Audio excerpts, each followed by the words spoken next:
কাদিয়াল হাজাত 21 বার পাঠ করে ফু দিলে কি হয়? আমি আবার বলছি, ইয়া কাদিয়াল হাজাত 21 বার পাঠ করে ফু দিলে কি হয়? খুবই দামি এবং গুরুত্বপূর্ণ আমলটি আপনি শিখে রাখুন, আপনার কাজে লাগবে। আমলটি কখন কিভাবে করবেন, কোন নিয়মে করবেন, আমলটি করে কিভাবে আপনি উপকৃত হবেন আমি বলে দিচ্ছি। বিস্তারিত জানার জন্য, আমলটি শিখে রাখার জন্য ভিডিওটি না টেনে না কেটে ধৈর্য এবং মনোযোগ সহকারে শেষ পর্যন্ত আপনি দেখতে থাকুন, তাহলে সঠিক নিয়মে আপনি আমলটি করতে পারবেন। প্রিয় ভাই বোনেরা, আমলটি করে বুঝবেন কত উপকারী এবং কতই দরকারি এই আমলটি। প্রিয় ভাই বোনেরা, তো আমলটি কেমন করে করবেন সেটি বলে দিচ্ছি। শুরুতেই বলবো কেমন করে আমল করবেন, তারপরে বলবো আমলটি করে কিভাবে উপকৃত হবেন। চলুন কিভাবে আমলটি করতে হয় জেনে নেওয়া যাক। শুরুতে উত্তম রূপে পবিত্রতা অর্জন করবেন। পবিত্রতা অর্জন করে পবিত্র স্থানে দাঁড়িয়ে বসে যে কোনো অবস্থায় আপনি করতে পারেন, আমলটি সমস্যা নেই, তবে বসে আদবের সহিত করলে ভালো হয়। শুরুতে কি পাঠ করবেন? কিবলামুখী হয়ে বসে জীবনের গুনার কথা স্মরণ করে ক্ষমা প্রার্থনা করবেন, হে আল্লাহ, জীবনের সব ধরনের অন্যায় অপরাধ ক্ষমা করে দিন। যত ধরনের অন্যায় করেছি, ছোট বড়, দিনে রাতে, প্রকাশ্যে গোপনে, সব অন্যায় অপরাধ আপনি ক্ষমা করে আমার অন্তর পাক পবিত্র বানিয়ে দিন। এভাবে আল্লাহ রাব্বুল আলামিনের কাছে বলবেন। তারপরে 3 বার দুরূদ শরীফ সাল্লাল্লাহু আলাইহি সাল্লাম, সাল্লাল্লাহু আলাইহি সাল্লাম, সাল্লাল্লাহু আলাইহি সাল্লাম। যখন পাঠ করা হয়ে যাবে, এরপর আপনি দোয়াটি পাঠ করবেন। যখন পাঠ করবেন, আল্লাহ রাব্বুল আলামিনের কাছে মনে মনে বলবেন, হে আল্লাহ, আমার আমলকে, আমার সময়কে কবুল করুন। যে সমস্যা সমাধানের জন্য আমলটি করতেছি, সেই সমস্যা আপনি সমাধান করে দিন। এভাবে বলে তারপরে সেই দোয়াটি পাঠ করবেন। দোয়াটি পাঠ করে পরবর্তী কি করবেন, কোন উদ্দেশ্যের জন্য পাঠ করতেছেন বলে দিচ্ছি, আগে দোয়াটি বলে নেই। আমার দেখা নেই অনুযায়ী আপনি দোয়াটি পাঠ করবেন। বিসমিল্লাহির রাহমানির রাহিম, ইয়া কাদিয়াল হাজাত, يا قاضي الحاجات، يا قاضي الحاجات، يا قاضي الحاجات।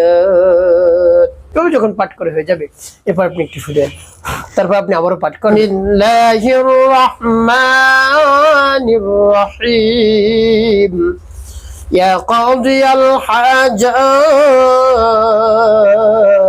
يا قاضي الحاجات، يا قاضي الحاجات، يا قاضي الحاجات।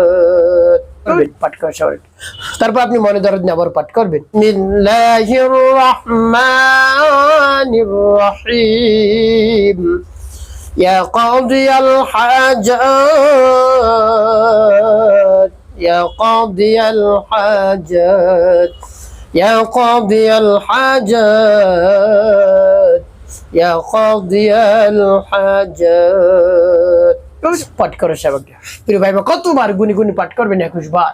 শেষে নবীজি সাল্লাল্লাহু আলাইহি ওয়াসাল্লামের মহব্বত নিয়ে, ভালোবাসা নিয়ে 7 বার দুরূদ ইব্রাহিম পাঠ করবেন। আল্লাহুম্মা সাল্লি আলা মুহাম্মাদ ওয়া আলা আলি মুহাম্মাদ কামা সাল্লাইতা আলা ইব্রাহিম ওয়া আলা আলি ইব্রাহিম ইন্নাকা হামিদুম মাজিদ। আল্লাহুম্মা বারিক আলা মুহাম্মাদ ওয়া আলা আলি মুহাম্মাদ কামা বারাকতা আলা ইব্রাহিম ওয়া আলা আলি ইব্রাহিম ইন্নাকা হামিদুম মাজিদ। আল্লাহুম্মা সাল্লি আলা মুহাম্মাদ ওয়া আলা আলি মুহাম্মাদ কামা সাল্লাইতা আলা ইব্রাহিম ওয়া আলা আলি ইব্রাহিম ইন্নাকা হামিদুম মাজিদ। আল্লাহুম্মা বারিক আলা মুহাম্মাদ ওয়া আলা আলি মুহাম্মাদ কামা বারাকতা আলা ইব্রাহিম ওয়া আলা আলি ইব্রাহিম ইন্নাকা হামিদুম মাজিদ। আল্লাহুম্মা সাল্লি আলা মুহাম্মাদ ওয়া আলা আলি মুহাম্মাদ কামা সাল্লাইতা আলা ইব্রাহিম ওয়া আলা আলি ইব্রাহিম ইন্নাকা হামিদুম মাজিদ। আল্লাহুম্মা বারিক আলা মুহাম্মাদ ওয়া আলা আলি মুহাম্মাদ কামা বারাকতা আলা ইব্রাহিম ওয়া আলা আলি ইব্রাহিম ইন্নাকা হামিদুম মাজিদ। আল্লাহুম্মা সাল্লি আলা মুহাম্মাদ ওয়া আলা আলি মুহাম্মাদ কামা সাল্লাইতা আলা ইব্রাহিম ওয়া আলা আলি ইব্রাহিম ইন্নাকা হামিদুম মাজিদ। আল্লাহুম্মা বারিক আলা মুহাম্মাদ ওয়া আলা আলি মুহাম্মাদ কামা বারাকতা আলা ইব্রাহিম ওয়া আলা আলি ইব্রাহিম ইন্নাকা হামিদুম মাজিদ। এভাবে যখন দুরূদ ইব্রাহিম পাঠ করা হয়ে যাবে, তারপরে দুটি ফু দিবেন। প্রিয় ভাই বোনেরা, আপনার আমলটি করা শেষ। কোন উদ্দেশ্যের জন্য আপনি আমলটি করলেন? আপনার যত ধরনের চাওয়া পাওয়া রয়েছে, মনের আশা আকাঙ্ক্ষা বাসনা রয়েছে, সবকিছু আল্লাহ রাব্বুল আলামিনের কাছে বলবেন, সব সাথে সাথে পূরণ হয়ে যাবে। আপনি কঠিন রোগে আক্রান্ত হয়ে পড়েছেন, ভালোবাসার মানুষ চলে গিয়েছে, কোনোভাবেই আসছে না, স্বামী স্ত্রীর মধ্যে দ্বন্দ্ব, মনোমালিন্য লেগে রয়েছে, সংসারে শান্তি নেই, অশান্তির আগুন ধাউ ধাউ করে জ্বলছে, সন্তান কথা শুনে না অবাধ্য, এভাবে টাকা নেই, পয়সা নেই, অর্থ নাই, সব অভাব অনটন লেগিয়ে রয়েছে, চতুর্দিক থেকে বিপদ আর বিপদ। তাহলে এই মুহূর্তে আল্লাহ রাব্বুল আলামিনের কাছে বলুন, এই দোয়াটি পাঠ করে, ইয়া কাদিয়াল হাজাত, আল্লাহ সকল প্রয়োজন আপনি মিটিয়ে দেন, যত ধরনের সমস্যা আছে সমস্যা দূর করে আমার চাহিদা পূরণ করে দেন। এভাবে রব্বে কারিমের কাছে মন খুলে প্রাণ ভরে বিশ্বাস নিয়ে বলবেন, দেখবেন কাজ হয়ে যাবে। এভাবে আমলটি যখন শেষ হয়ে যাবে রব্বে কারিমের কাছে বলবেন, মোনাজাতে বলবেন মন খুলে প্রাণ ভরে এবং পরিপূর্ণ দৃঢ়তার সাথে আল্লাহ রাব্বুল আলামিনের কাছে অনুনয় বিনয় করে 2 ফোঁটা চোখের পানি ফালাবেন, আকুতি মিনতি করে সাথে সাথে কাজ হয়ে যাবে ইনশাআল্লাহ। একটি কাজ আপনাকে করতে হবে, 5 ওয়াক্ত নামাজ আদায় করতে হবে, মানুষের কল্যাণে খিদমতে কাজ করবেন, অবশ্যই আপনার জীবন সুখময় হবে, শান্তিপূর্ণ হবে ইনশাআল্লাহ।